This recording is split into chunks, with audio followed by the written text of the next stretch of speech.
agradecemos de antemano la presencia de cada uno de ustedes por la ponencia.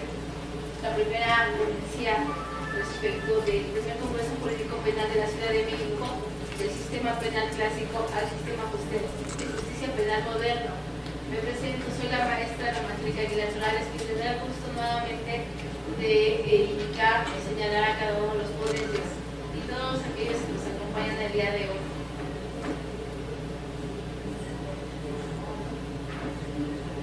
El día de hoy contaremos con la presencia nacional de la Barra de Juristas de México, Colegio Profesional ACEM, del maestro Eder Octavio Narváez Muñoz, por la aprobación, aceptación, validez y apoyo en el primer Congreso Jurídico Penal Delegación Ciudad de México, denominado del Sistema Penal Clásico al Sistema Social Penal Moderno.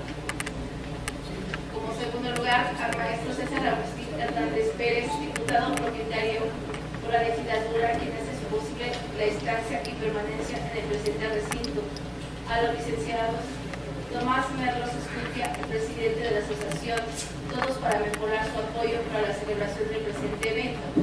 A nuestros ponentes que de manera onerosa aceptaron participar en este evento académico gratuito.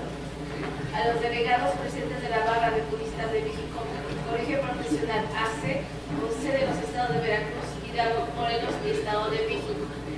Y a todos y a cada uno de los presentes por su interés en el presente evento. Bien, pues el día de hoy tenemos a cinco ponentes magníficos. También contamos con la presencia de una ponente, ella era un poquito más tarde, pero bueno, estará aquí presente. Habla de la forma en que se va a llevar cada uno de ellos.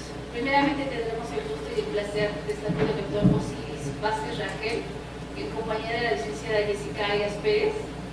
Posteriormente será el maestro Eder Octavio Narváez, en compañía de la licenciada Fabiola Fuentes González.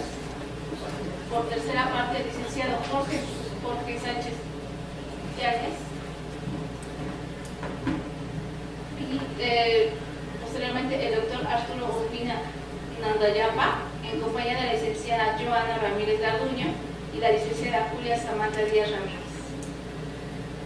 Siguiente sería el doctor Raúl Arias Rebollar, en compañía de la licenciada María del Carmen Flores Uribe. Y por último tenemos el gusto y el placer con la doctora Lisbeth Xochitl Padilla Sanabria, en la presentación de su libro La metodología geométrica para la operatividad dogmática y procesal de derecho punitivo, especial referencia del derecho disciplinario. Bueno, estos son los ponentes que tenemos el día de hoy. Realmente vamos a aprender bastante de ellos con cada uno, así como tomamos los de ayer. Pues es un placer iniciar. Recuerden que esta participación de todos los ponentes de manera un aplauso, por favor.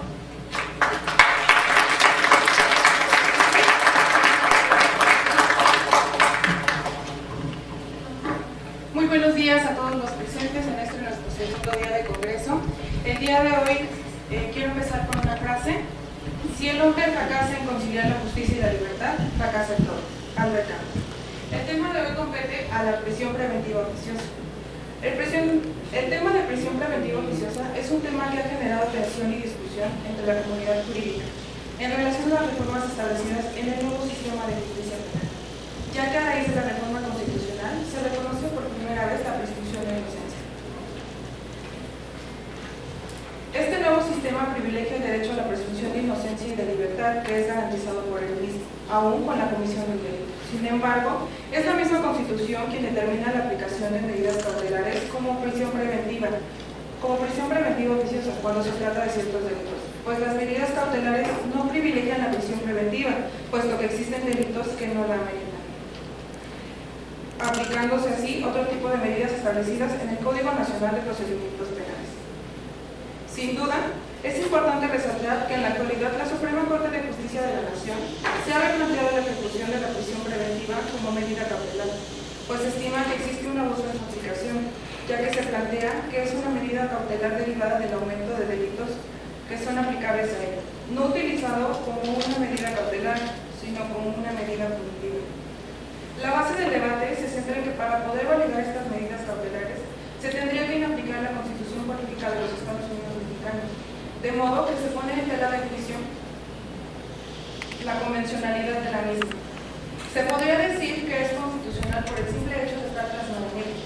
Sin embargo, sería lo mismo que decir que todo es constitucional por el simple hecho de estar plasmado. Entonces bien, se deriva un análisis de lo establecido tomando en cuenta los aspectos como la parte de derechos humanos y los tratados de los que el país se aparte en relación a este tópico. Entonces podríamos traducir a que se trata de una prisión sin juicio y por ende la violación de derechos humanos, ya que si bien es cierto, es una forma de asegurar la estancia del victimario en el proceso. Y también se transgrede la presunción de inocencia que busca defender este mismo sistema. Sin más preámbulo, es para mí un honor y un gusto presentar al siguiente ponente, que es licenciado en Derecho por la Universidad Nacional Autónoma de México, maestro en Ciencias Penales por el Instituto de Ciencias Penales de México, doctor en Derecho Penal por el Centro de Estudios Superiores de Ciencias Jurídicas y Criminológicas en México, desempeñándose en el ámbito jurisdiccional electoral desde el año 2003 y previo a ello laborando en la entonces Procuraduría General de la República, el doctor Osiris Velázquez Rangel. Demos un aplauso, por favor.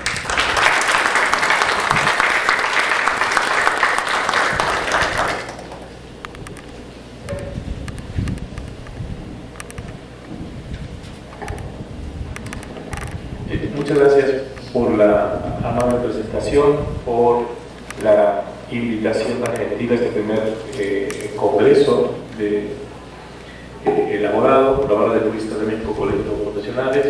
Estar aquí con amigos, viejos amigos, es para mí muy gratificante, y más en estos días en que para México son definitorios en muchos temas, y estar aquí en este auditorio de la Cámara de Diputados, donde se debaten en la actualidad también temas definitorios para la vida del país.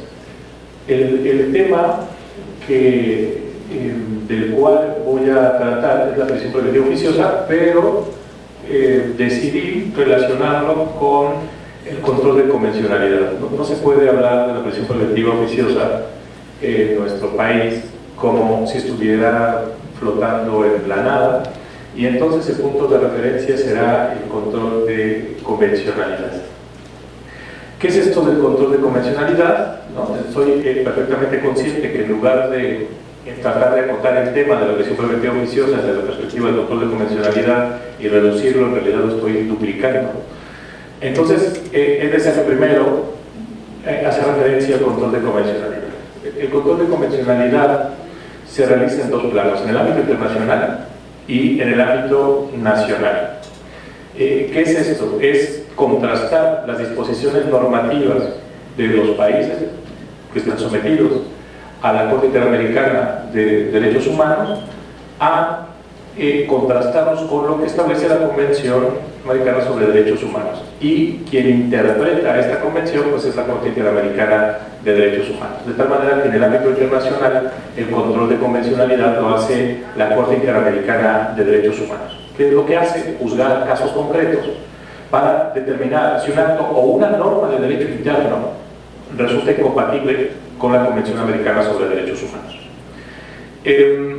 Ahora, en el ámbito nacional es obligación de las autoridades judiciales del país hacer este contraste de las disposiciones normativas con la Convención Americana de Derechos Humanos. Fundamento de esto, pues, diversos artículos de la Convención, el artículo 1, el 2, el 29, pero también de la Convención de Viena sobre el Derecho de los Tratados, ¿no? Esta Convención de 1969, artículo 26, 31, 27, además del principio pro persona. Esto es muy importante porque esta Convención de Viena sobre el Derecho de los Tratados establece algo que es básico. Los países no se pueden obligar a cumplir con el instrumento internacional y luego alegar que no van a cumplir porque sus normas internas se los prohíben. No, entonces esto no tendría sentido. Si te comprometes a cumplir algún instrumento internacional, estás obligado a hacer adecuaciones a tu normatividad interna para poder cumplir en el ámbito internacional. Luego, cuestión importante es establecer que esta expresión del control de convencionalidad en realidad la empezó a utilizar primeramente en la Corte Interamericana de Derechos Humanos un mexicano, ¿no? Don Sergio García Ramírez, utiliza esta expresión en un voto particular en un asunto de 2003. Y en este asunto que estaba conociendo la Corte Interamericana, don Sergio García Ramírez señaló que lo que hacía la Corte Interamericana era precisamente esta labor de contrastar los actos o las normas internas de un país con lo que decía la Convención, y a eso se le llamaría, o él le llamaba, control de convencionalidad. Esta expresión después la va a utilizar ya de manera amplia el Pleno de la Corte Interamericana de Derechos Humanos. Ya no solamente habrá quedado en un voto, sino que además, caso tras caso que resuelve la Corte Interamericana, ha ido extendiendo el alcance de este control de convencionalidad. Empezó aceptando esta disposición, esta expresión en el año 2006, luego llega al punto de señalar que tiene que hacerse ex oficio, o sea, las autoridades judiciales de cada país tienen que hacer este control de convencionalidad de tal manera que solo lleguen muy pocos casos a la Corte Interamericana de Derechos Humanos. La idea es que en cada país los jueces, antes de aplicar sus normas, revisen que estén en concordancia con la Corte Interamericana, con la interpretación que la Corte Interamericana ha hecho de la Convención sobre Derechos Humanos, y de notar alguna discrepancia, inaplique la norma interna para que siga teniendo vigor la disposición internacional. Solo si fracasan las autoridades del Estado en esta labor de contraste es cuando el asunto llegaría a la Corte Interamericana, que la labor de hacer control de convencionalidad le corresponde a todas las autoridades.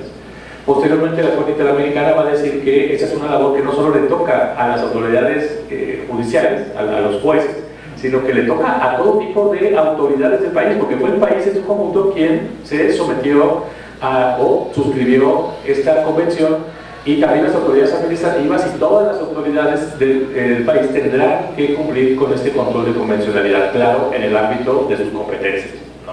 Las autoridades jurisdiccionales podrán aplicar normas, las autoridades administrativas no, tendrían que hacer una interpretación conforme. ¿Qué es esto de la interpretación conforme? Hacer la aplicación de la disposición normativa interpretada de tal manera que sea coherente con lo que ha establecido la Corte Interamericana respecto a cómo interpretar alguna disposición de esta Convención Americana sobre Derechos Humanos. Bueno, digamos que en general esto es lo que se corresponde con el control de convencionalidad. Luego una pregunta interesante sería si el control de convencionalidad incluiría hacer control sobre las disposiciones de la Constitución. Para poder contestar esto, el artículo 27 de la Convención de Viena sobre el derecho de los tratados establece que el derecho interno y la observancia de los tratados, una parte no podrá invocar las disposiciones de su derecho interno como justificación del incumplimiento del tratado. La Comisión Interamericana de Derechos Humanos, en una opinión consultiva de 1984, la fecha es importante porque el tema no es nuevo, 1984, consideró que el término leyes internas incluyen también a las disposiciones constitucionales. Entonces, ni el debate es nuevo, ni la pregunta es reciente, el asunto está zanjado. O sea, nos decimos aclarar que mi exposición es de tipo descriptivo. O sea, después, al final, haré algunas valoraciones, pero toda esta primera parte será diciéndoles lo que se ha resuelto al respecto.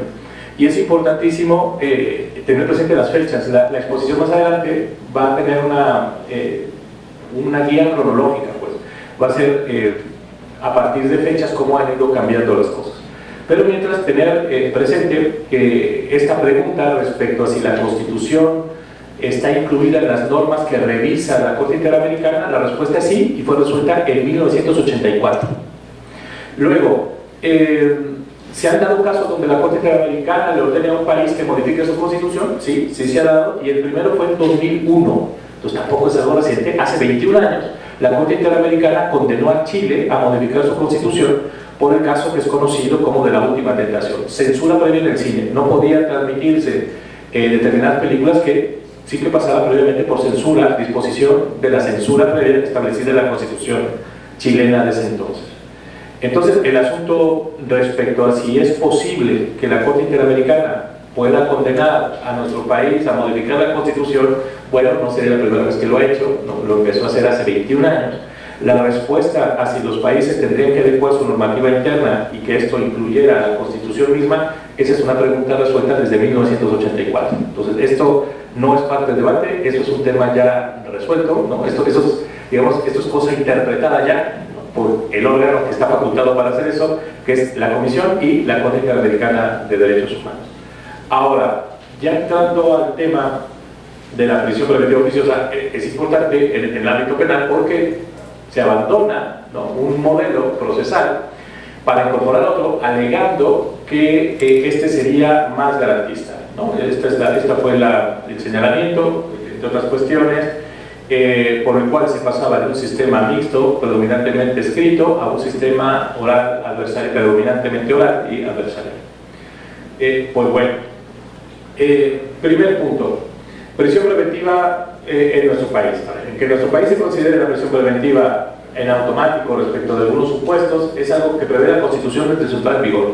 O sea, esto no es algo que se incorporó en algún momento, sino la Constitución de 1917 ya incluía esta cuestión. En el artículo 18 definía lo que es la prisión preventiva y luego veremos en el 20 lo que se refiere a la prisión preventiva automática, ¿no? O sea, que sin considerar nada, únicamente la imputación que se hace de haber cometido algunos delitos que están en el catálogo de la Constitución, ¿no?, procedería a la prisión preventiva en automático sin averiguar nada más.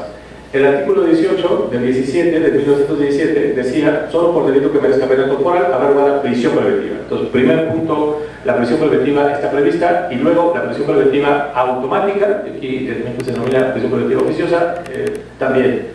Pero ya veremos ahorita para qué supuestos. Aquí hay una reforma, la reforma del 75, ¿no?, y luego el texto actual. Solo por delito que merezca pena privativa de libertad, ¿no?, antes decía pena corporal, pena privativa de libertad, habrá lugar a prisión preventiva, ¿no? El artículo 20, en todo juicio de orden criminal, inmediatamente que lo solicite será puesto en libertad, no, tendrá puesto la siguiente garantía. Será puesto en libertad bajo fianza hasta de 10,000 pesos según sus circunstancias personales y de la gravedad del delito que se le impute, pero esto es lo que decía el artículo 20, siempre que dicho delito no merezca ser castigado con una pena mayor a 5 años de prisión. Era el equivalente de lo que ahora se denomina prisión preventiva oficiosa. Si las personas tenían derecho a obtener la libertad bajo fianza, decía la Constitución, pero siempre que no se tratara de delitos que tuvieran un marco de punibilidad mayor de 5 años de prisión.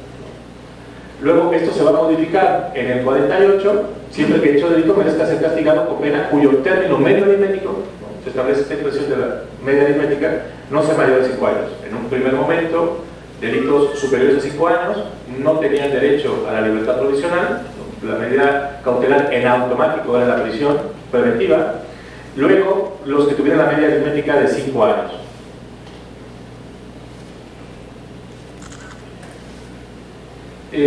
Bueno, en el marco normativo, a partir del año 2011, de la reforma que se publicó el 10 de junio del 2011, reforma a la Constitución en materia de derechos humanos, establece en el artículo primero constitucional que todas las personas gozamos de los derechos humanos que consagra la Constitución y los tratados internacionales, y que además la manera de interpretarlo es cómo se interpreta la Constitución misma y cómo se interpretan los instrumentos internacionales en materia de derechos humanos. Entonces, a partir de ese momento, los derechos humanos no solamente son los que están incluidos expresamente en este texto que nosotros llamamos Constitución, sino todos aquellos que estén contenidos en los instrumentos internacionales. Y la Convención Americana sobre Derechos Humanos, en su artículo 7, habla de la libertad personal, y el artículo 8 de las garantías judiciales. Y aquí, en el artículo 7 de la Convención Americana, que sería un derecho humano de rango constitucional, por lo que establece nuestro artículo primero ahora, esto que se ha definido como bloque de constitucionalidad, esta expresión de bloque de constitucionalidad, una expresión de origen francés, para señalar que no solamente los artículos que están incluidos en este texto que llamamos Constitución, sino estos artículos más otras disposiciones harían un bloque, un conjunto, un monolito que no sería posible separar, ¿no? Entonces, este derecho, por exposición del artículo primero, del rango constitucional, ¿no?, que integraría el bloque de constitucionalidad, Establece en el artículo 7, en el párrafo segundo, nadie puede ser privado de la libertad física, salvo por las causas y en las condiciones fijadas de antemano por las constituciones políticas de los estados parte y por las leyes dictadas conforme a ellas. Veremos esto, para privar a una persona de la libertad se requerirá cumplir con el principio de legalidad. Pero el párrafo tercero dice, nadie puede ser sometido a detenciones o encarcelamiento arbitrario. Entonces, el párrafo segundo habla de cumplir con la legalidad y el párrafo tercero de que esta detención no sea arbitraria. Y la Corte Interamericana se ha encargado de interpretar a qué se refiere esto de la legalidad y de la arbitrariedad, que vamos a ver inmediatamente. Luego, el artículo 8, que habla de las garantías judiciales, el párrafo segundo, dice, toda persona inculpada de delito tiene derecho a que se presuma su inocencia. Derecho de presunción de inocencia. Bueno, la Convención Americana sobre Derechos Humanos, ¿no?, se establece, entra en vigor en el 78, pero México la ratifica en el 81. Esto es importante por las fechas que estábamos mencionando, ¿no? México la suscribe en el 81 y en el 84 es cuando la Comisión Interamericana va a resolver que las normas de rango constitucional también son parte del derecho interno, que están sujetos a revisión o contraste respecto al cumplimiento de la Convención Americana sobre los Derechos Humanos. Entonces, 3 años después de que México suscribió. El Pacto Internacional de Derechos Civiles y Políticos, el artículo 9, que es otro instrumento internacional, también menciona el derecho a la libertad. Todo individuo tiene derecho a la libertad y a la seguridad personal, nadie podrá ser sometido o detenido a prisiones arbitrarias. El punto donde debemos concentrarnos es en esto de la arbitrariedad, porque de la legalidad está cubierto. La Constitución prevé supuestos en los cuales procede la prisión preventiva sin analizar el caso concreto, sino en automático, ¿no? Entonces, el tema de la legalidad está cubierto, la Constitución lo prevé. La pregunta es, ¿esto no constituirá una prisión arbitraria? Y esto, ver si está respondido o no por la Corte Interamericana.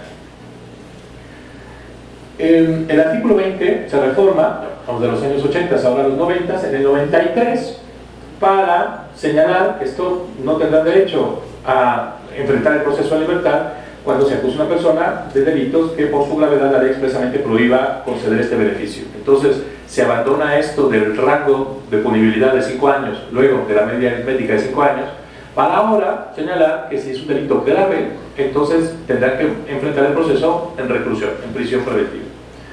Esto pasa en el 93 en nuestro país. Ahora, fíjense bien, resolución del 94, caso Gangaram Panday versus Surinam. El asunto es del 94. En el párrafo 47 de esta resolución de la Corte Interamericana, cuando está analizando lo que se refiere al artículo 7, señala, a parte final que está ahí con un azul, nadie puede ser sometido a detención o encarcelamiento por causas y métodos que, aun calificadas de legales, o sea, están expresamente previstas en la normatividad, puedan reputarse como incompatibles con el respeto a los derechos fundamentales del individuo por ser, entre otras cosas, irrazonables, imprevisibles o faltos de proporcionalidad. Entonces, la Corte Interamericana en 1994 estaba señalando que para poder imponer prisión preventiva era necesario revisar que esta medida fuera razonable, fuera previsible y fuera proporcional. Esto lo estableció en el 94. Entonces hay que analizar, decía la Corte Interamericana, caso por caso y hacer un juicio de proporcionalidad, caso por caso, independientemente de lo que diga el texto normativo. Luego vendría una reforma del artículo 20, 3 años después, en el año 96, 3 años después de la reforma anterior, pues siempre y cuando no se trate de delitos en que por su gravedad la ley expresamente prohíba conceder este beneficio, ¿sabes? Afinando esta idea de que hay supuestos en los que no procede enfrentar el proceso de libertad. La Corte, en el año 2002, establece esto de presunción de inocencia. No estaba expresamente establecido en la Constitución, pero con un criterio interpretativo, la Corte dice que se trata de un principio implícito en nuestra Constitución. Presunción de inocencia. El principio relativo se contiene de manera implícita en la Constitución Federal. Esto fue interesante en su momento porque la Suprema Corte estaba diciendo que tenemos, o en la Constitución hay derechos o principios explícitos y otros implícitos. Uno no los ve porque no están escritos ahí, pero están implícitos. Bueno, la presunción de inocencia es uno de estos, implícito. Vendría el año ahora 2004, caso Tibi versus Ecuador, 2004. La Corte considera indispensable destacar que la prisión preventiva es la medida más severa que se le puede aplicar al imputado de un delito, motivo por el cual su aplicación debe tener un carácter excepcional en virtud de que se encuentra limitada por los principios de legalidad, ese no es el tema, presunción de inocencia, ese sí es el tema, y a partir del 2002 la Corte dijo que ese principio estaba en nuestra Constitución, principio de necesidad y proporcionalidad, indispensables en una sociedad democrática. Entonces, que si vivimos en una sociedad democrática o nos reputamos democráticos, entonces hay que analizar el tema de la prisión preventiva, basándolo, contrastándolo con el principio de legalidad, presunción de inocencia, necesidad, hay que ver que esta medida sea necesaria y luego que sea proporcional. Estamos hablando del año 2004. Si no se hace así, no cumpliría el estándar internacional, el estándar fijado por la Corte Interamericana. Año siguiente, 2005, caso Acosta Calderón versus Ecuador. Otra vez, la medida es excepcional, se encuentra limitada, reitera, principio de legalidad, presunción de inocencia, necesidad y proporcionalidad. Igualmente, el tribunal considera que la prisión preventiva es una medida cautelar. En el año 2005, insiste, ahora de manera expresa, diciendo, la prisión preventiva es una medida cautelar, no punitiva. No están ahí las personas para ser castigadas de forma anticipada. ¿Cómo podría hablarse de una medida punitiva? Pues cuando no se pasa por estos principios de necesidad, proporcionalidad, presunción de inocencia. Se estaría castigando de manera anticipada a las personas, ¿no?, si es que no se revisa caso por caso si esta medida resulta necesaria y proporcional. Dejaría de ser una medida cautelar y se convertiría en una medida punitiva, en una sanción, no, ya, una sanción directa impuesta a alguien que no ha sido oído ni vencido en juicio. Ni siquiera se le da el beneficio del contradictorio. Es decir, como no hay debate, ¿no?, simplemente te están imputando un hecho delictivo, te van a imponer una medida que no es cautelar, dice la Corte Interamericana, pero lo dice en 2005, sino que esto es una medida de tipo punitivo, te están imponiendo un castigo adelantado. En este mismo año, caso García Astro y Ramírez Rojas versus Perú, otra vez reitera que esta medida está limitada por principio de legalidad, presunción de inocencia, necesidad y proporcionalidad, y otra vez, que solo así se cumpliría con un estándar que establecería una prisión preventiva y no una medida punitiva. Luego, 2006, caso López Álvarez contra Honduras. En este caso, detalle un poco más algunas cosas. El artículo 7.3 de la Convención prohíbe la detención o encarcelamiento por métodos que pueden ser legales, pero que en la práctica resultan irrazonables o carentes de proporcionalidad. Esto, la Corte Interamericana se va a centrar en esta parte, en no analizar el tema de la legalidad, sino que no sea arbitraria, que no se trate de una medida arbitraria. La prisión preventiva está limitada, insiste, principio de legalidad, presunción de inocencia, necesidad y proporcionalidad. Luego, en el párrafo 68, la legitimidad de la prisión preventiva no proviene solamente de que la ley permite aplicarla en ciertas hipótesis generales, eso ya lo tenemos, ¿no? La adopción de esa medida cautelar requiere un juicio de proporcionalidad entre aquella, los elementos de convicción para dictarla y los hechos que se investigan. Si no hay proporcionalidad, la medida será arbitraria. En este año, 2006, la Corte Interamericana está diciendo que hay que hacer este juicio de proporcionalidad. De lo contrario, se está vulnerando el artículo 7.3 de la Convención. Luego, en el siguiente párrafo de este artículo, se desprende la obligación estatal, o sea, del país, de no restringir la libertad del detenido más allá de los límites estrictamente necesarios, los principios de necesidad, para asegurar que aquel no impedirá el desarrollo eficiente de las investigaciones ni eludirá la acción de la justicia. La Corte Interamericana está diciendo a qué se refiere con juicio de necesidad. ¿Será necesaria la prisión preventiva oficiosa si resulta que se dictó para, en el caso concreto, propiciar el desarrollo eficiente de investigación y que la persona no eluda la acción de la justicia? En ese caso será necesaria. Si no se hizo este análisis en el caso concreto, resulta una medida innecesaria. Las características personales del supuesto autor y la gravedad del delito que se imputa no son por sí mismos justificación suficiente de la prisión preventiva. Es que es muy grave, eso no es suficiente. Es que el tipo es muy peligroso, eso no es suficiente. Para demostrar que es necesaria, se tiene que establecer que en el caso concreto de no dictarse, la persona pondría en jaque el desarrollo del proceso, ¿no?, o él se evadiría de la justicia. La prisión preventiva es una medida cautelar, insiste, y no punitiva. Si se impone la prisión preventiva sin hacer este análisis de necesidad, entonces se convierte en una medida punitiva. Y termina este párrafo diciendo: se infringe la convención cuando se priva de libertad durante un periodo excesivamente prolongado y por lo tanto desproporcionado a personas cuya responsabilidad criminal no ha sido establecido. Esto equivale a anticipar la pena. Entonces, medida de prisión preventiva denominada así, pero que no cumple con estos criterios, se convierte en una pena anticipada. Se trata de una medida punitiva y no de una medida cautelar. Año 2006, ¿no? Seguimos en este año 2006, pero otro caso, Cervellón García y otros versus Honduras. A ver, otra vez repite que puede haber medidas legales, pero que en la práctica resultan irrazonables y carentes de proporcionalidad. La detención requiere ser estrictamente necesaria para asegurar que el acusado no impedirá el desarrollo eficiente de las investigaciones ni eludirá la acción de la justicia. Otra vez reitero, la medida será necesaria si se dictó precisamente para que no se impidiera el desarrollo de la investigación ni se eluda la acción de la justicia. Y otra vez, al ordenarse medidas restrictivas de la libertad, es preciso que el Estado fundamente y acredite las exigencias, en el caso concreto, de estos requisitos que exige la Convención. ¿No? Criterio del año 2006. Luego 2007, caso Chaparro Álvarez y Dapo, Íñiguez versus Ecuador, 2007. Reitera todo esto que hemos estado dando, pero ahora empieza a desglosar más las cosas.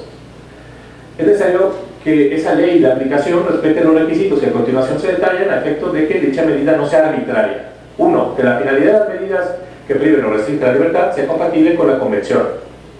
No, primer punto.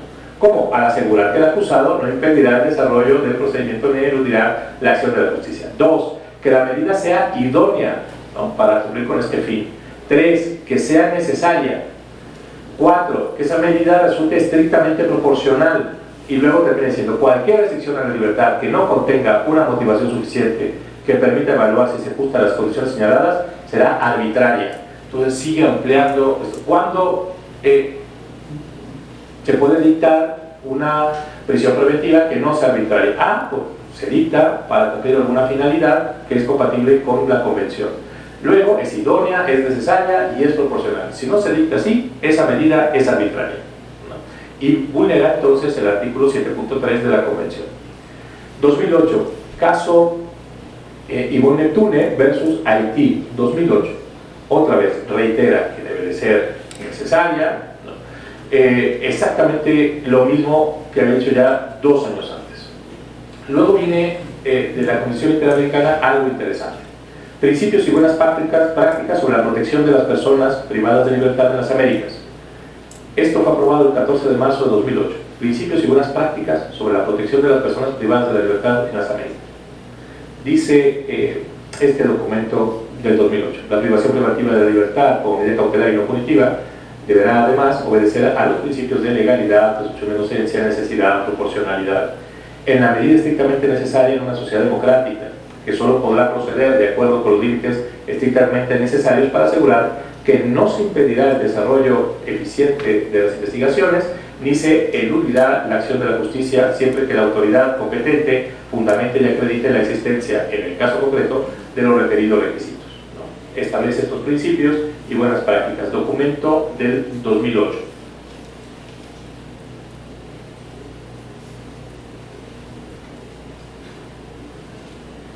Bueno, aquí el recorrido seguido hasta este año de 2008. Luego tenemos aquí reforma del año 2008, la reforma penal. El artículo 19 constitucional que tenemos: el juez ordenará la prisión preventiva oficiosamente en los casos de, y trae ahí una serie de supuestos.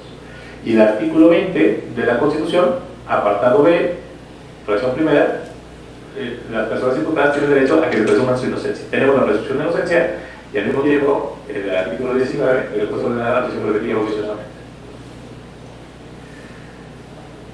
En ese mismo año, pero meses después, ¿no?, de la reforma de junio, el caso Bagliatti versus Argentina, de octubre del 2008. Otra vez analizando el 7.3 de la Convención, que prohíbe privar de la libertad a alguien de manera arbitraria, otra vez, ¿no? Esto solo tiene sentido y no ser arbitrario cuando se cumpla con las reglas que ha señalado la Corte Interamericana. Las características personales del autor y la gravedad del delito que se impute no son por sí mismos justificación suficiente para la prisión preventiva. Eso es 2008. Luego, 2009. En relación con las prácticas judiciales, cuando un Estado ha ratificado un tratado internacional como la Convención Americana, sus jueces como parte del aparato del Estado también están sometidos a ella, lo que les obliga a velar porque los efectos de las disposiciones de la Convención no se vean mermadas por la aplicación de leyes contrarias a su objeto y fin, que desde un inicio carecen de efectos jurídicos. En otras palabras, el Poder Judicial debe ejercer un control de convencionalidad ex oficio entre las normas internas y la Convención Americana. Esto que hablamos del control de convencionalidad por parte de las autoridades judiciales de cada país. El Poder Judicial debe tener en cuenta no solamente el tratado, sino también la interpretación que del mismo ha hecho la Corte Interamericana, intérprete última de la Convención Americana. Luego vendría la reforma al artículo 19 de 2011, que va a conservar lo de la prisión preventiva oficiosa, pero va a agregar el supuesto de trata de personas. Luego va a venir este asunto varios 912-2010, que se va a resolver no en ese año 2010, no. Después, para que la Suprema Corte haga este cuadrito del tipo de control que pueden hacer las autoridades judiciales, no solamente un control constatado. Esto es importante porque en México había un criterio de la Suprema Corte del año 1999 que decía que los jueces no podían hacer control de constitucionalidad, mucho menos eso de convencionalidad, que no existía la expresión siquiera en el año 99, pero la Suprema Corte decía que los jueces no podían hacer control de constitucionalidad, que el control de constitucionalidad era concentrado, sin importar lo que decía nuestro artículo 133, ¿no? Hace esta tesis el Pleno de la Corte, ¿no? Pasos a seguir en el control de constitucionalidad y convencionalidad ex oficio en materia de derechos humanos. Entonces trae ahí la serie de pasos. Luego, sentencias emitidas por la Corte Interamericana, siguiente tesis, ¿no? del Pleno de la Corte. Sentencias emitidas por la Corte Interamericana de Derechos Humanos son vinculantes en sus términos cuando el Estado mexicano fue parte en el litigio. Luego, esta del 2013, ¿no? Sentencias emitidas por la Corte Interamericana de Derechos Humanos en asuntos donde el Estado mexicano fue parte, para que sus criterios tengan carácter vinculante, no requieren ser reiterados, dejándolo claro ahí nuestra Suprema Corte. Luego, este criterio 2013, derechos humanos, requisito para restringirlos o suspenderlos conforme a los artículos 1 de la Constitución mexicana y 30 de la Convención Americana sobre Derechos Humanos. Lo importante está al final, que superen un test de proporcionalidad, esto es, que sean necesarias, que persigan un interés o una finalidad constitucionalmente legítima y que sean razonables y ponderables en una sociedad democrática, ¿no? Retomando más o menos los criterios que estamos viendo de la Corte Interamericana de Derechos Humanos. En el año 2013, informe de la Comisión Interamericana de Derechos Humanos sobre el uso de la prisión preventiva en las Américas. Dice, las características personales del supuesto autor y la gravedad del delito que se le imputa no son por sí mismas justificación suficiente de la prisión preventiva. Retomando criterios. Recomendaciones de carácter general relativos a políticas de Estado. Los Estados deben adoptar las medidas judiciales, legislativas, administrativas y de otra índole requeridas para corregir la excesiva aplicación de la prisión preventiva. Intensificar esfuerzos y asumir la voluntad política necesaria para erradicar el uso de la prisión preventiva como herramienta de control social o como forma de pena anticipada y para asegurar que su uso sea realmente excepcional. 9. La aplicación de la prisión preventiva sobre una persona se decidirá en audiencia oral con la intervención de todas las partes, incluyendo las víctimas, garantizando los principios de contradicción, inmediación, publicidad y celeridad. Recomendación de 2013. Luego, punto 13. Toda disposición que ordene la aplicación obligatoria de la prisión preventiva por el tipo de delito deberá ser derogada. Año 2013.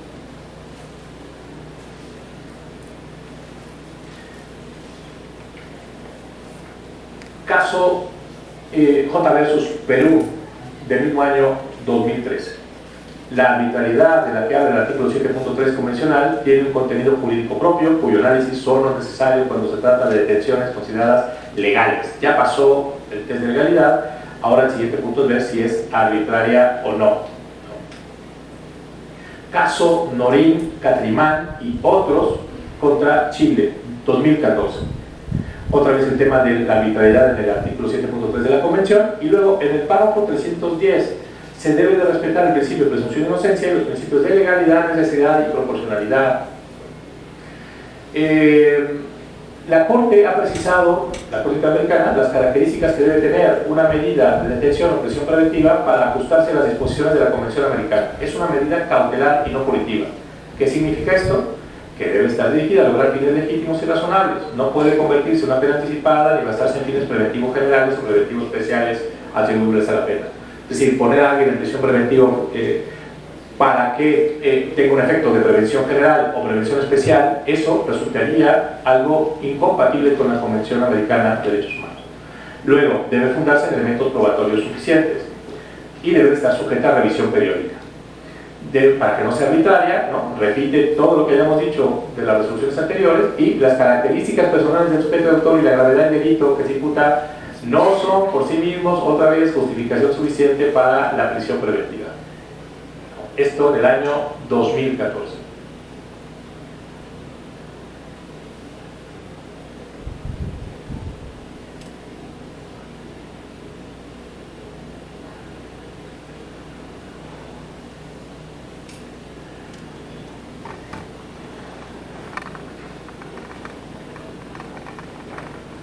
Luego tenemos año 2020,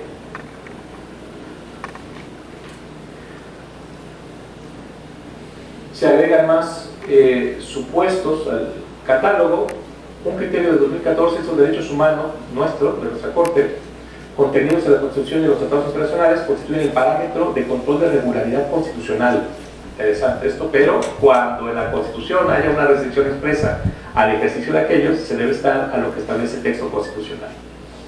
Y entonces, mientras que el parámetro de constitucionalidad incluye todos los derechos, tanto nacionales como de origen extranjero, contenidos en instrumentos internacionales, si hay una restricción expresa en nuestra Constitución, debe prevalecer esta restricción. Luego, la jurisprudencia 21. Jurisprudencia emitida por la Corte Interamericana de Derechos Humanos es vinculante para los jueces mexicanos siempre que sea más favorable.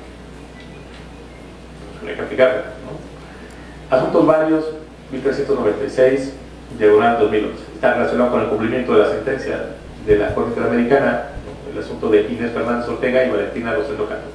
Se dice en este expediente de la Suprema Corte nuestra: si alguno de los deberes del fallo implica desconocer alguna de las restricciones constitucionales, estas, nuestras restricciones, deberán prevalecer en términos de la jurisprudencia, en el entendido de que si alguno de los deberes del fallo implica el desconocimiento de una restricción constitucional, deberá prevalecer esta, en términos de la jurisprudencia 20-2014, que es esta jurisprudencia que acabamos de ver, ¿no? Esta es la jurisprudencia 20 de 2014. Pues sí, hay que respetar los derechos humanos, pero si nuestra Constitución establece una restricción, pues estamos a la restricción constitucional y no al derecho humano. 2015. Informe sobre la situación de derechos humanos en México. Párrafo 320. La Comisión observa que el uso excesivo de prisión preventiva en México queda reflejado en las cantidades de personas privadas de libertad que se encuentran sometidas a proceso. Esto estamos hablando del año 2015. Conclusiones y recomendaciones de este estudio. Es necesario corregir la excesiva aplicación de la prisión preventiva y aplicarla excepcionalmente haciendo uso de otras medidas cautelares, no privativas de libertad. Año 2016, caso Herrera Espinosa y otros contra Ecuador. Otra vez, la prisión preventiva es una medida muy severa y reitera lo que tiene que ver con la prisión arbitraria. Esta determinación de privación preventiva de la libertad de forma automática a partir de un tipo de delito perseguido penalmente resulta contraria a las pautas referidas. Aquí es la primera vez en este año 2016 donde la Corte Interamericana menciona que si está previsto en la ley, la normativa interna de un país, prisión preventiva en automático, esto resulta contrario a lo que ha establecido la Corte Interamericana, ¿no? En este párrafo 143, que está repitiendo lo que ha dicho en todos los casos anteriores. Estamos en el año 2016. Este caso Pollo Rivera y otros contra Perú, 2016, que cuando estaba yo comentando en mi casa para preparar esta presentación, a mi hijo le daba mucha gracia. Dice, hay un caso Pollo. Entonces, año 2016, digo, pues no se te va a olvidar nunca el caso. La aplicación de la prisión preventiva debe conllevar un carácter excepcional y respecto al principio de presunción de inocencia, principios de legalidad, necesidad y proporcionalidad. Informe sobre medidas dirigidas a reducir el uso de la prisión preventiva de las Américas en el año 2017. Conclusiones y recomendaciones. Las reformas legales que proponen mayores niveles de encarcelamiento como solución a los problemas de seguridad ciudadana vienen acompañadas de un fuerte mensaje mediático y político que cuenta con un gran respaldo de la opinión pública, obstaculizando con ello iniciativas tendientes a racionalizar el uso de la prisión preventiva. A ver, en este informe de 2017 se está diciendo, si ustedes le preguntan a la gente que las personas que cometan delitos violentos estén en prisión de por vida o que incluso se les ponga pena de muerte y tal, pues la gente va a decir que sí. Hartos de la inseguridad, pues este tipo de medidas tendrán un gran respaldo popular. Pero esto lo que hace es complicar el racionalizar el uso de la prisión preventiva. Entonces, toda disposición que ordene la aplicación obligatoria de la prisión preventiva por un tipo de delito, pues el tipo de delito deberá ser derogada, porque ya en el caso Herrera del año anterior había dicho, eso es violatorio de la Convención. Y si tienen disposiciones de su normativa interna que ordenen imponer prisión preventiva en automático, entonces esas disposiciones normativas tienen que ser derogadas.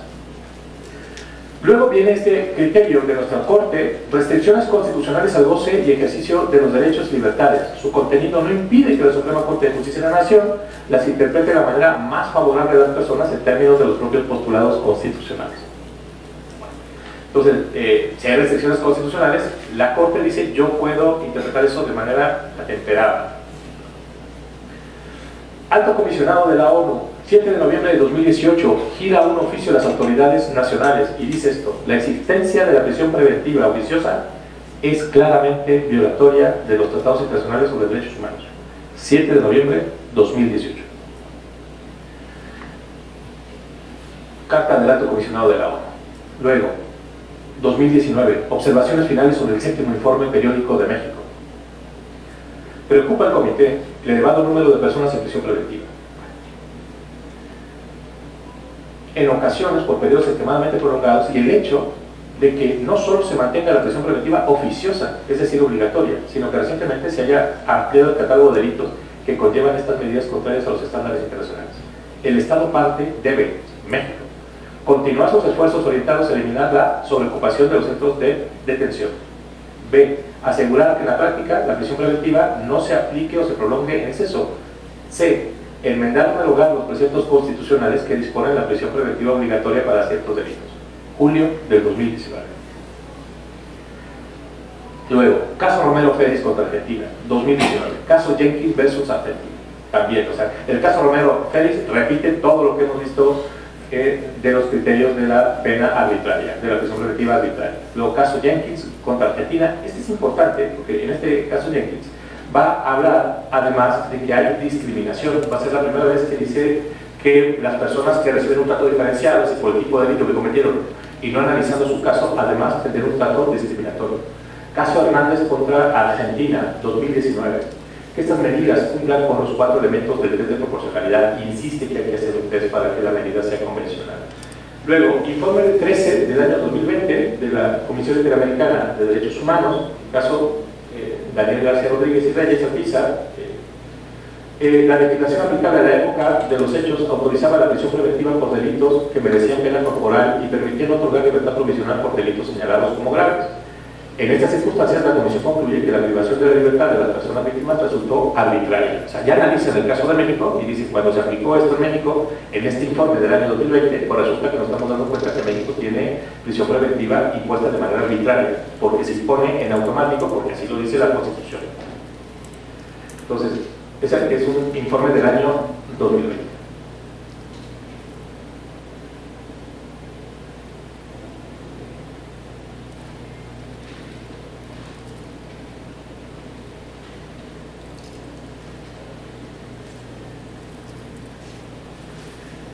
En este año 2020 se reforma el artículo 20 otra vez, ¿no? Retén del inculpado. Inmediatamente que lo solicite, pues deberá otorgar la libertad provisional o caución, siempre y cuando no se trate de delitos que por su gravedad. Informe de la ONU 2020. El fundamento de la inconvencionalidad de la prisión preventiva oficiosa radica en que la medida es violatoria del derecho a la libertad personal, vinculado al principio de presunción de inocencia, que da columna vertebral del derecho a un debido proceso. el grupo de trabajo sobre la detención arbitraria de la ONU ha establecido que la prisión preventiva automática elimina el derecho del detenido a buscar alternativas a la detención, como la libertad bajo fianza, en violación del derecho a la presunción de inocencia en virtud del artículo 11, párrafo 1 de la Declaración Universal de Derechos Humanos y del artículo 14, párrafo 2 del Pacto. La imposición de la detención preventiva por ciertos delitos revierte la presunción de inocencia, de modo que las personas acusadas penalmente son detenidas de forma automática sin una consideración equilibrada de las alternativas a la detención sin custodia.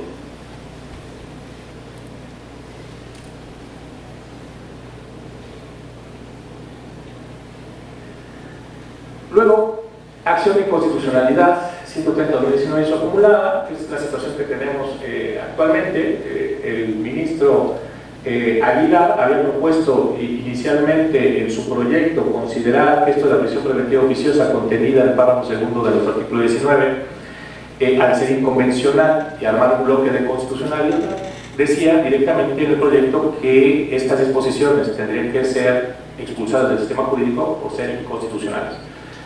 La pregunta aquí era si nuestro sistema es coherente. No es coherente, hay contradicciones, debe haber contradicciones, hay que conciliar estas contradicciones. Y en la discusión, el tema se puso interesante porque otro ministro le dice: oiga, entonces lo que usted está proponiendo es que arranquemos esa parte de la Constitución que habla de prisión preventiva oficiosa, ¿no?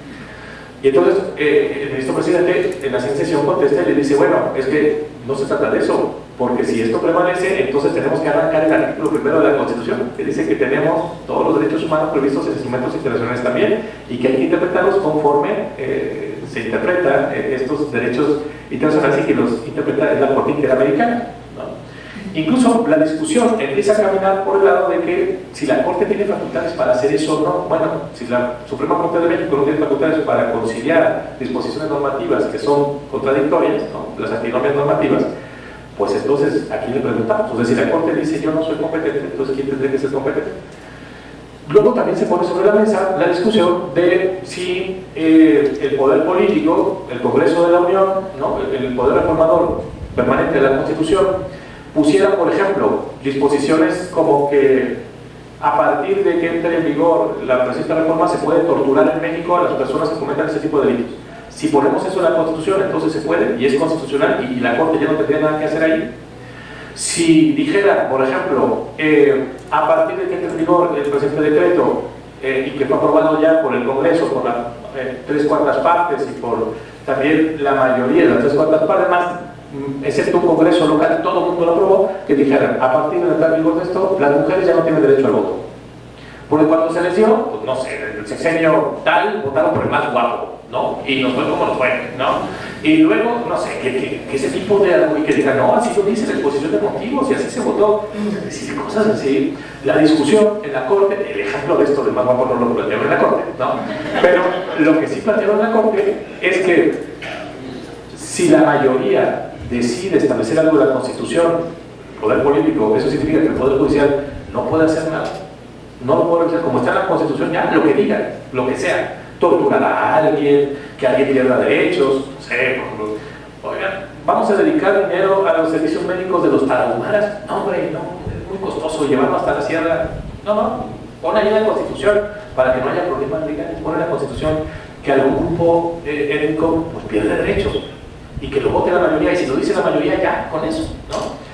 Entonces, el ministro que estaba haciendo este planteamiento dice, evidentemente lo que diga la mayoría tiene límites, ¿no? Las decisiones de las mayorías tienen límites, y esos límites, como decir de Barrayoli, serían los derechos humanos, es lo que denomina la esfera de lo decidible.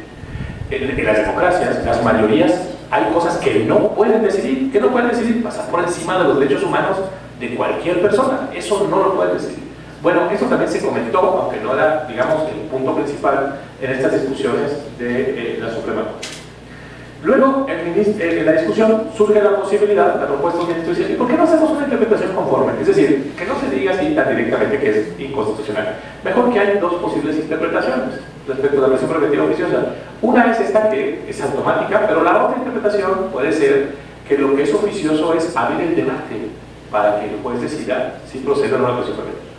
Y entonces el ministro Aguilar propone un segundo proyecto con esta visión. Y resulta que ni la primera ni esta tienen mayoría para poder ser aprobado el proyecto respecto a este tema, ¿no?, de la prisión preventiva oficiosa.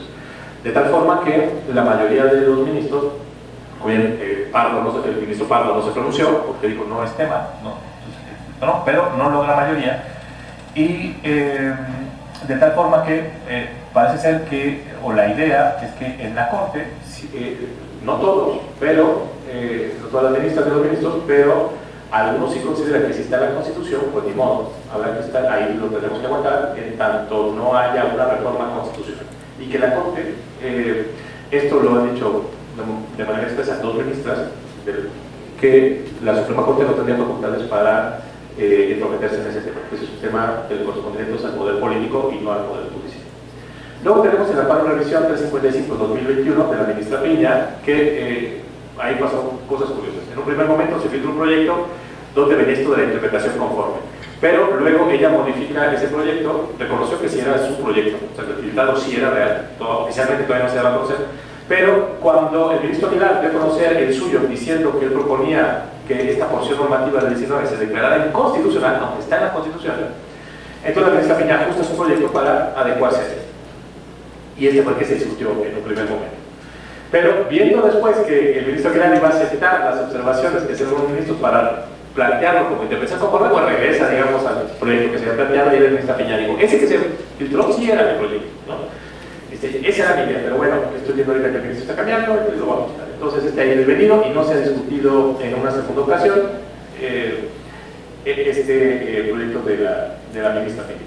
Luego, la Corte Interamericana actualmente tiene el caso García Rodríguez y otros contra México, donde el tema principal es la prisión preventiva oficiosa. O sea, en este momento, la Corte Interamericana de Derechos Humanos está analizando el caso García Rodríguez, ya tuvo lugar en la audiencia, ya fueron los expertos de ambas partes, y otros contra México. ¿Cuál es el tema? Que en México se tiene la prisión preventiva en automático, y entonces ustedes podrán sacar sus conclusiones con todos estos precedentes, informes y casos que hemos visto, que es lo que va a decidir la Suprema Corte, la Corte Interamericana respecto de México.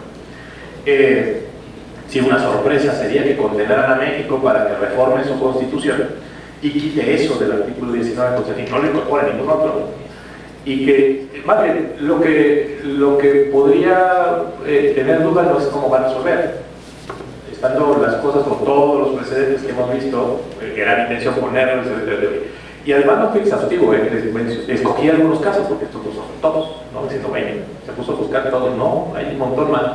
Me puse a buscar algunos, ¿no?, como el caso Pollo, para que se acordara, pero no son todos. Entonces, ¿qué es lo que podría decir la Corte Interamericana? Pues como que no hay duda, va a condenar a México a modificar su normatividad interna. Pero la duda sería si solo lo va a condenar a eso o algo más. Por ejemplo, podría condenarlo en partes, es decir, o sea, a varios sectores, a varios poderes de México. Es decir, a ver, poderes judiciales. A ti te condeno, Poder Judicial de México, para que cuando haya alguna norma similar o en tanto se modifica esta, la inapliques o bien hagas una interpretación conforme al estándar interamericano de derechos humanos. Y al poder político, al Congreso de la Unión, al poder revisor de la Constitución, ¿no?, al constituyente permanente, a este poder deroga esta parte del artículo 19 constitucional de la prisión preventiva oficiosa. No sé si va a ser solo la condena que se quite eso o incluso ordenarle al Poder Judicial que lo haga. Cuando México fue condenado, en el caso Radilla, en el proceso Radilla, ordenó que el Poder Judicial tomara clases porque dijo, a ver, esto no sabe de derecho, ¿no? Enseñen que lo que dice la Convención Americana y la jurisprudencia de la Corte Interamericana es derecho vinculante para los mexicanos y que ellos lo tienen que aplicar. Por eso se emitieron estas tesis que vimos, estos criterios de la Corte Interamericana. Finalmente, estos son los últimos datos que yo pude recabar. Había 92.000 personas en prisión preventiva oficiosa, representan un 40% de las personas que están en prisión, y el 70% de este universo son personas pobres, ¿no?, son personas de escasos recursos. Es decir, la prisión preventiva oficiosa se encarga de aplicarse a las personas menos favorecidas socialmente y además constituyen un alto porcentaje de las personas que están en prisión actualmente. Ahora, respecto de la cuestión semántica, ¿a esto todavía le podemos llamar prisión preventiva o no? La Corte Interamericana a esto le llama pena anticipada, ¿no? Es sanción punitiva. Entonces, o bien se adopta la posición de hablar de que la prisión preventiva tendría dos vertientes, una justificada y una oficiosa, o se utiliza la terminología de la Corte Interamericana para decir que tenemos prisión preventiva que debe cumplir con ciertos requisitos, que debe ser necesaria, proporcional, cumplir un fin compatible con la Convención, o bien tenemos penas anticipadas o medidas punitivas, ¿no? Medidas preventivas punitivas, lo cual sería contrario a derechos humanos. Tenemos que elegir entre la terminología a aplicar. Luego, ¿todas las constituciones son totalmente coherentes? Pues no. ¿Existe la antinomia? Sí. ¿La Suprema Corte tendría facultades o no para resolver esas antinomias? Bueno, al renunciar a esta facultad hay que esperar la sanción por parte de la Corte Interamericana, que ya no tardará mucho en llegar. ¿Los criterios de la Corte Interamericana están dedicados a un gobierno en específico? No. Condenaron a Chile, vimos casos de Perú, vimos casos de Honduras, vimos casos de varios países. ¿Tienen que ver con el presidente del gobierno? Tampoco. No. Estos criterios están fijados de que se puede ordenar a un país modificar su constitución desde 1984, como lo vimos. El tema de la prisión preventiva, que es no razonable, que es arbitraria, criterios establecidos desde hace más de 10 años. Entonces, esto, digamos, no sería ninguna sorpresa. Pues bueno, yo me gustaría escucharlo, ¿no? Ustedes si tienen dudas o preguntas, nos pueden platicar sobre este tema. ¿No sería adecuado para evitar la violación de derechos humanos antes de tomar en cuenta la prisión preventiva, tomar en cuenta la libertad condicional? Libertad condicional. Libertad condicional, sí, a ver, existen la posibilidad de imponer diversas medidas cautelares, ¿no? 16. Y lo ideal sería que la prisión preventiva oficiosa, la prisión preventiva fuera excepcional. Ni la Corte Interamericana, ni ningún ministro, y creo que ningún abogado, ni en el ámbito académico, ¿no? Ni en el Poder Judicial, están diciendo que desaparezca la prisión preventiva, sino que la prisión preventiva se aplique en los casos que resulten necesarios, sea idónea, necesaria y proporcional. Si habrá casos donde la persona a la que se le imputa un hecho sea verdaderamente haya amenazado a la víctima, si no te vuelvo a ver, te encuentro, que son vecinos, o bien cuenta con diversos elementos que pueden ser utilizados como datos de prueba, medios de prueba, y que podría destruirlos, y entonces eso impediría ya que se pudiera hacer. Entonces, en los casos en que sea necesario, en el caso de que sea proporcional, en esos casos sí, pero que en automático se elige prisión preventiva en algunos casos, eso ni siquiera debe llamarse una prisión preventiva, ¿no? Eso sería una medida, como lo ha dicho la Corte Interamericana, punitiva, una pena anticipada. Entonces, en esos casos no. Ahora, ¿necesariamente tenemos que llegar a la prisión preventiva? Pues no, hay una serie de medidas cautelares, ¿no? Alternativas que se pueden imponer. Obligación de no salir del país, dar el pasaporte, separación del cargo, utilizar un brazalete, ¿no? Para identificar de geolocalización, en fin. Sí. Hola, muy buenos días. Antes que nada, mis felicitaciones, es una excelente ponencia, realmente digna de este recinto. Mi pregunta es la siguiente: ¿qué sucedería si el gobierno mexicano, como usted acaba de exponer en su última parte, no acatara las recomendaciones de la Corte Interamericana de Derechos Humanos? ¿Hay alguna sanción en particular? No, a ver, yo no veo negocios de que México vaya a desacatar la resolución de la Corte Interamericana. Más bien la pregunta sería cuándo lo va a cumplir. Entonces, si va a ser este gobierno o esta administración, ¿no? O va a ser la siguiente, va a ser quien ocupe la presidencia a partir de 2024, ¿no? Finales. Entonces, esa es la pregunta. México, a mí me parece, va a ser condenado, no porque tenga una bola de cristal, sino por todos los precedentes que vimos. Y la pregunta más bien es cuándo y quién lo va a cumplir y qué términos, ¿no? Pero que México no vaya a cumplir eso no lo veo. No se me ocurre. Ahora, ¿qué sanción habría si incumpliera? Pues no hay una sanción prevista más que el desacreditar a las autoridades mexicanas en el ámbito internacional. Imagínense, no sé, sale el presidente, o sea, los diputados de aquí, o los senadores, dicen, violadores de derechos humanos, son los que no acatan, no respetan los derechos humanos. O sea, ¿qué país, ¿no? Que se digne de ser democrático, que pretenda ser democrático, que quiera hacer alarde de democracia, no cumple con las resoluciones de este tribunal? de esta naturaleza que proteja derechos humanos. Hay que recordar, por ejemplo, que los tribunales de esta naturaleza fueron diseñados así después de la Segunda Guerra Mundial.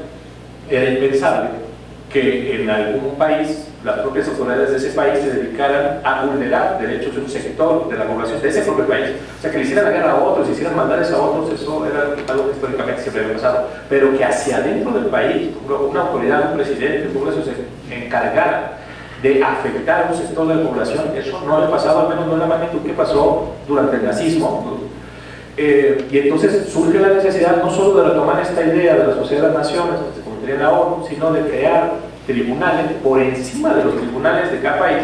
Se suponía antes de eso que la propia Constitución y los tribunales locales eran suficientes, pero ¿qué pasa cuando la propia autoridad del país la que está vulnerando derechos humanos de personas de ese propio país? Pues que exista la posibilidad de ir a estos tribunales supranacionales, pero claro, no tienen la posibilidad, por ejemplo, de invadir al país, ¿verdad? Si no cumple lo vamos a sancionar, destituyendo a la autoridad que fue electa en ese país, al presidente o al líder del Congreso, o algo así. No, ninguna sanción de esta naturaleza, sino que la presión era social, la presión de las naciones, una presión política internacional. Tú te sometiste a la Corte Interamericana de Derechos Humanos, pues ahora tú eres parte. Normalmente quien pierde dice, ay, no es justo, no sé, no, normalmente quien pierde, pero tendrás que cumplir, ¿no? Y entonces yo no veo en el horizonte que vayan a cumplir, no pueden cumplir. Yo creo que mañana la pregunta es cuándo y quién va a cumplir y en qué condiciones va a cumplir. Y esto es lo que pasaría, que habría una presión internacional importante para que México cumpliera. México ha estado cumpliendo, tiene pendientes cosas, porque en la resolución más reciente está pendiente el separar servicios periciales de las fiscalías, ¿no? Para el órgano encargado de averiguar científicamente qué pasó, de estar proveyendo elementos para llevarlos al Poder Judicial, no puede estar con una de las partes, con la parte acusadora, ¿no? Tiene que ser imparcial, y México ya fue condenado, ¿no?